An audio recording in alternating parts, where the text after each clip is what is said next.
Please. I have read the final declaration of BRICS, and it talks about the need for global and regional stability, security, and a just world in general. The motto of the Russian presidency of BRICS includes such concepts, in my opinion, as justice and security. But how does all this relate to your actions over the past 2.5 years related to the invasion of Russian troops into Ukraine?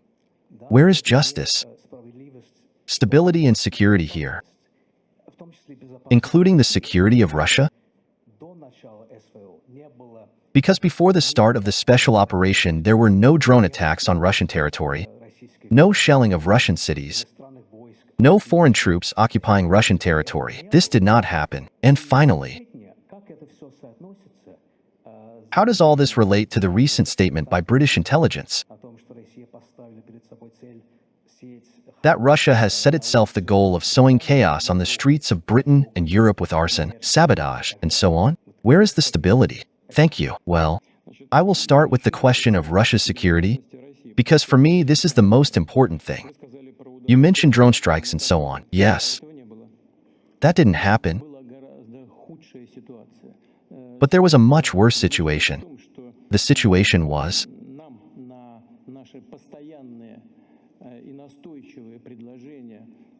that in response to our constant and persistent offers to establish contacts and relations with Western countries, they kept showing us our place.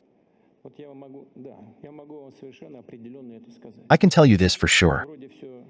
It seemed polite, but in principle,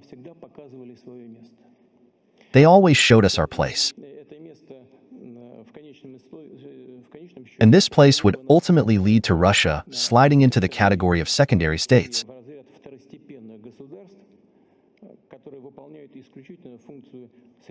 that perform exclusively the function of raw material appendages, with the loss of the country's sovereignty to a certain extent and in large volume. And Russia, in such a capacity, not only cannot develop, it cannot exist. Russia cannot exist if it loses its sovereignty. This is the most important thing. And Russia's exit from this state, strengthening its sovereignty and independence in the economy, in finance, in military affairs, means increasing our security.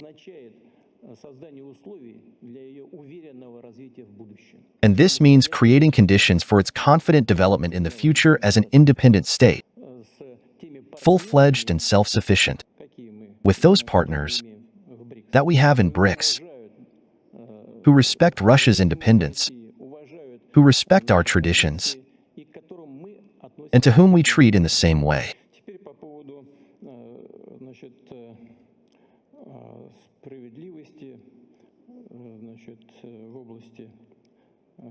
Now about justice in the field of development and security, right? Well, look.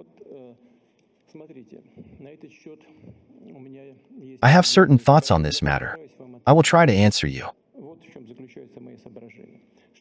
Here are my thoughts. What is justice in the field of development? Look. The most recent events were during the coronavirus pandemic. What was happening at that time? I want to draw your attention to this and the attention of all other representatives of the media. At that time, the United States carried out a financial emission of about $6 trillion. And the Eurozone carried out financial emission of about $3 trillion, 3 and a bit. And they threw all these funds on the world market, buying up everything, first of all food, and not only medical drugs and vaccines, which are now being destroyed on a massive scale because their expiration dates have already expired. They did this, and food inflation began. Inflation began in the world as a whole. What did the leading economies of the world do? They abused their exclusive position in world finance, the position of both the dollar and the euro. They printed them, and like a vacuum cleaner, They swept the most essential goods from the market. They consume more. You consume more than you produce and earn. Is this fair? We believe that it is not. And we want to change this situation. This is what we are doing in BRICS. Now about security in general. As for Russia's security, I have already said, I understand what you were talking about. But is it fair from a security point of view to ignore our constant requests to our partners not to expand NATO to the east for years?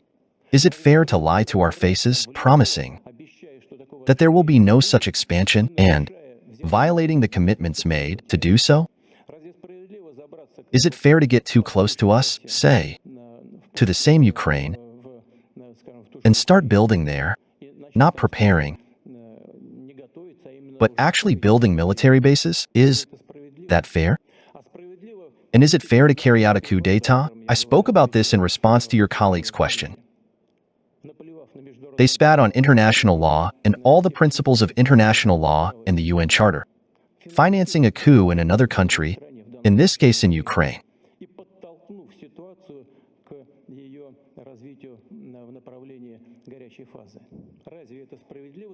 They push the situation towards its development in the direction of a hot phase. Is that fair from a global security point of view? And is it fair to violate the commitments made within the OSCE? All Western countries signed a paper according to which there can be no security for one country if the security of another is violated. We said, don't do this.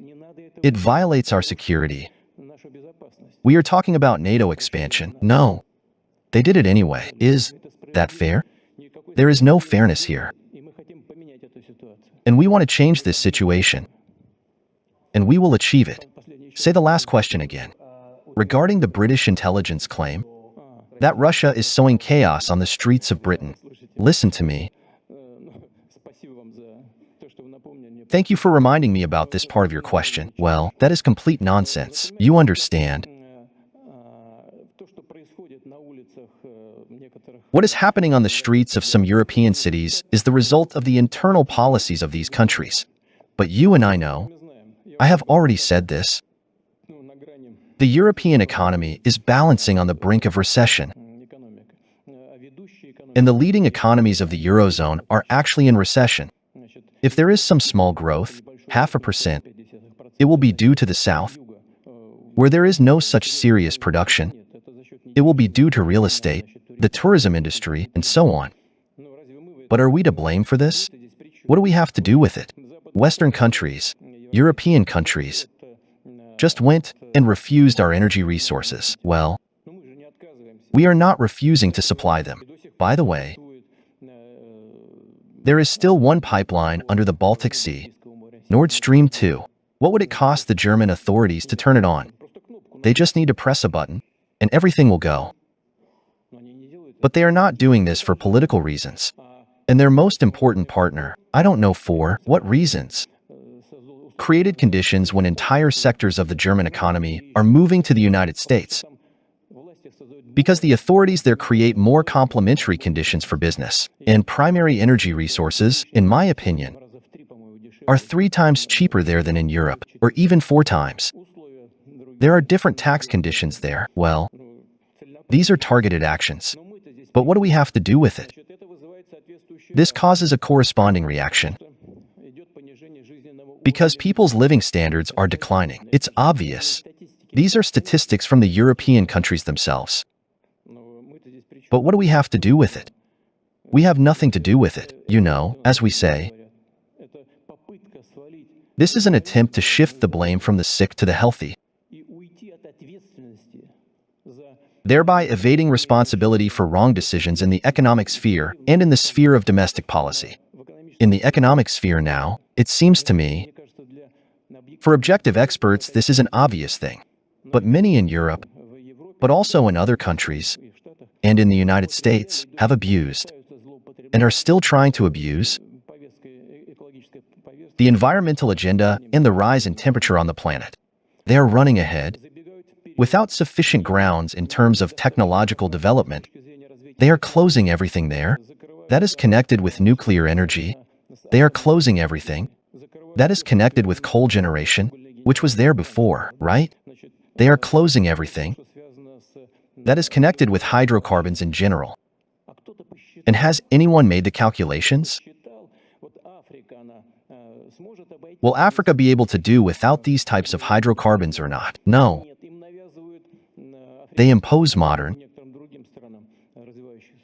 and perhaps even effective from the point of view of preserving the environment tools and technologies on African countries and some other countries in developing markets, but they cannot buy them. They have no money. Well, then give them money. But no one gives them money. But they use tools. I believe that these are tools of neocolonialism. When they bring these countries down and force them to depend on Western technologies and loans again, they give loans on terrible terms. These loans cannot be repaid. This is another tool of neocolonialism. Therefore, first of all, we must look at the results of the policies of Western countries in the field of economics, finance, and domestic policy. And, of course, people are afraid of an escalation of the international situation associated with escalation in various conflict zones, both in the Middle East and in Ukraine. But we are not the ones who are engaged in this escalation. Those who are on the other side always play for escalation. Well, we are ready for this escalation. Consider whether the countries that are doing this are ready for escalation.